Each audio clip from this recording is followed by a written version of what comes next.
पहले वेनेजुएला, फिर ग्रीनलैंड, उसके बाद क्या?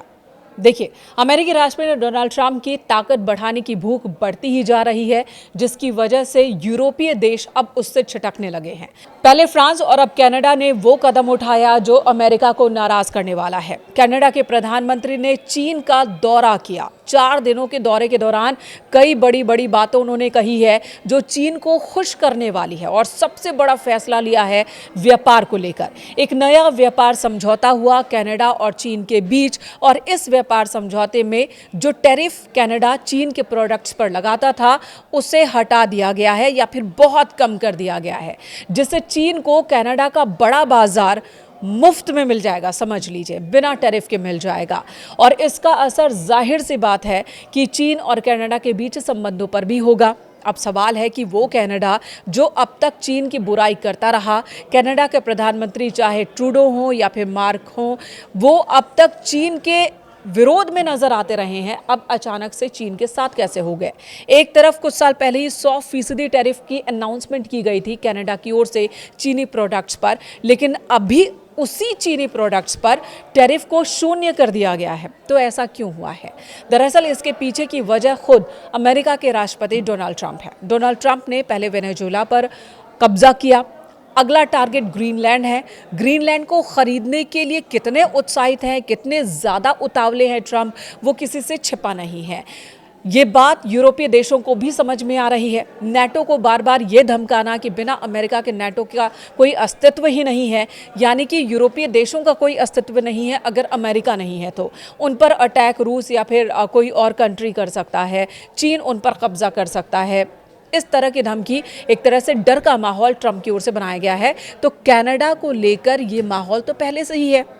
कनाडा को अमेरिका बार बार ये कहता रहा है कि वो 51वां राज्य है यूनाइटेड अमेरिका का, यानी कि कनाडा सिर्फ हमारे पड़ोसी नहीं है, हमारे साथ नहीं है, बल्कि अमेरिका का ही एक हिस्सा है। ये बार बार ट्रंप की ओर से कहा जाता रहा है।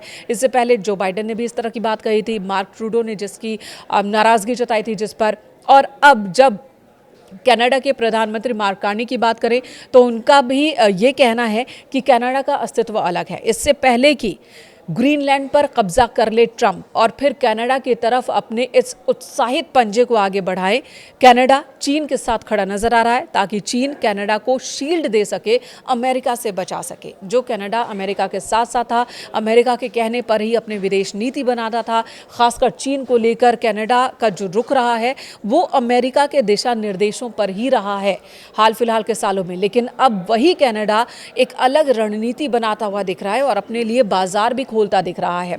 अब जब कनाडा ने रिलीफ दे दिया, कनाडा की ओर से चीन के प्रोडक्ट्स पर रिलीफ दे दिया गया है, तो चीन ने भी कनाडा के प्रोडक्ट्स पर टैरिफ को हटा दिया है, जिससे चीन का बाजार भी कनाडा को मिल गया है। कई ऐसी चीजें हैं जिसका व्यापार चीन और कनाडा के बीच होता है। आपको बता दें, इसमें विन विन सिचुएशन है। कनाडा को जहां फायदा है तो वहीं पर चीन को कनाडा का एक बड़ा बाजार मिल जाएगा, और साथ ही चीन की ताकत का आभास भी कनाडा के पास होगा। हालांकि अमेरिकियों का कहना है, अमेरिका का कहना है कि ये कनाडा की एक बहुत बड़ी भूल है। अगर चीन के साथ कनाडा जाता है तो चीन ने जिसका भी साथ दिया है उससे फायदा ही उठाया है और वहां तबाही मचाई है। तो ये डर कनाडा को होना चाहिए कि अगर वो चीन के करीब गए तो खामियाजा भुगतना पड़ सकता है उन्हें। साथ ही ट्रंप ने आंखें तरेरी है कनाडा के प्रधानमंत्री को लेकर, और उनका कहना है कि आपने इलेक्ट्रिक व्हीकल जो कि चीन से कनाडा में बेची जाती थी, अब तक 100% उस पर टैरिफ लग रहा था, लेकिन अब उस टैरिफ को घटाकर 0 या 5% कर दिया गया है। औसत टैरिफ 5% है। तो इससे अब कनाडा के बाजार में चीन के इलेक्ट्रिक वाहन की जो सप्लाई है वो बढ़ जाएगी। जाहिर सी बात है, चीन के इलेक्ट्रिक वाहन जो है वो कनाडा में अब सस्ते हो जाएंगे तो उनकी बिक्री भी ज़्यादा होगी, और इसका सीधा सीधा खामियाजा अमेरिकी कंपनियों को भुगतना पड़ सकता है, जिसमें टेस्ला भी शामिल है। टेस्ला के, फोर्ड के जो इलेक्ट्रिक वाहन हैं वो भी कनाडा में बेचे जाते हैं, लेकिन उन पर टैरिफ ज़्यादा है, और ऐसे में टेस्ला और फोर्ड को अब चीनी इलेक्ट्रिक वाहनों से टक्कर मिलेगी, कॉम्पिटिशन बढ़ जाएगा।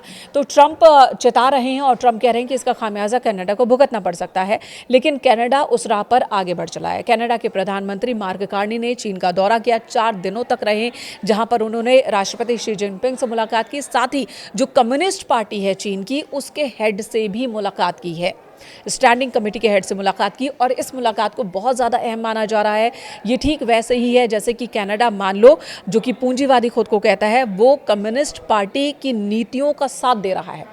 और यहाँ पर नए वर्ल्ड ऑर्डर की भी चर्चा शुरू हो गई है कि क्या वाकई अब जो विश्व में जो जियोपॉलिटिकल वर्ल्ड में जो ऑर्डर है, अमेरिका के बाद चीन ही माना जाता है मजबूत कंट्री अपने दम पर, क्या इस वर्ल्ड ऑर्डर में कोई बदलाव होता दिख रहा है? क्योंकि ट्रंप तो इधर डरा रहे धमका रहे यूरोपीय देशों को, कनाडा को कि अगर मैं नहीं रहूँगा तो तुम्हारी रक्षा करने वाला कोई नहीं है। लेकिन पहले फ्रांस ने आंखें तरेरी, फ्रांस ने ये मैसेज दिया कि अगर अमेरिका का व्यवहार ऐसा ही रहेगा, अगर अमेरिका दूसरे छोटे छोटे देशों पर कब्जा करता रहेगा और नेटो को ख़त्म करने की धमकी बार बार देता रहेगा, यूरोपीय देशों को धमकाने की कोशिश करता रहेगा और हस्तक्षेप करता रहेगा, तो यूरोपीय देश भी अपने लिए अलग रास्ता अख्तियार कर सकते हैं। जिसमें फ्रांस ने कहा था कि हम भी नेटो छोड़ सकते हैं। अगर हमने नेटो छोड़ दिया तो फिर नेटो का कोई अस्तित्व नहीं रह जाएगा, क्योंकि हमारे पास भी एक मजबूत सैन्य शक्ति है जिसके दम पर ही नेटो का अस्तित्व है। उसी तरह से अब कनाडा भी धमकाता और चेताता नजर आ रहा है। सीधे सीधे शब्दों में कनाडा ने अमेरिका को लेकर कोई तीखा पलटवार नहीं किया है, लेकिन जिस तरह से कनाडा ने अपनी रणनीति को बदला है, खासकर चीन को लेकर, जिस चीन पर कनाडा की ओर से ये आरोप लगाए जाते रहे हैं कि चीन उनके राजनीतिक मामलों में हस्तक्षेप की कोशिश करता है, चुनाव में दखल देने की कोशिश करता है और चीन की वजह से अशांति हो जाती कई बार कनाडा में, वही कनाडा अब चीन के राष्ट्रपति की तारीफ कर रहा है, चीन की तारीफ कर रहा है और चीन के साथ खड़ा होता दिख रहा है और ये कह रहा है कि ये जो संबंध है ये और ज्यादा मजबूत होने चाहिए। तो आने वाले दिनों में बहुत कुछ बदलता हुआ दिख सकता है विश्व की राजनीति में। ट्रंप यहां अकेले पड़ते दिख रहे हैं। अब देखना यह होगा कि ट्रंप का अगला कदम क्या होगा कनाडा को लेकर, और क्या कनाडा के इस मूवमेंट का असर ग्रीनलैंड को लेकर ट्रंप के फैसले पर भी हो सकता है। ग्रीनलैंड को खरीदने के लिए ट्रंप पूरी तरह से उतावले दिख रहे हैं, जिसका विरोध यूरोपियन कंट्रीज और कनाडा भी कर रहा है कि ये ठीक नहीं है। डेनमार्क पर अतिरिक्त टैरिफ भी लगा दिया ट्रंप ने, 1 फरवरी से वो लागू हो जाएगा और उन सभी यूरोपीय देशों पर भी जो कि ग्रीनलैंड के खरीदने को, यानी कि ट्रंप के प्लान का जो विरोध करेंगे, उन पर अतिरिक्त टैरिफ का ऐलान किया है। इसी बीच कनाडा ने अपना एक कदम आगे बढ़ा दिया है, तो इसका असर आने वाले दिनों में किस तरह का होगा, ये फिलहाल देखने वाली बात होगी।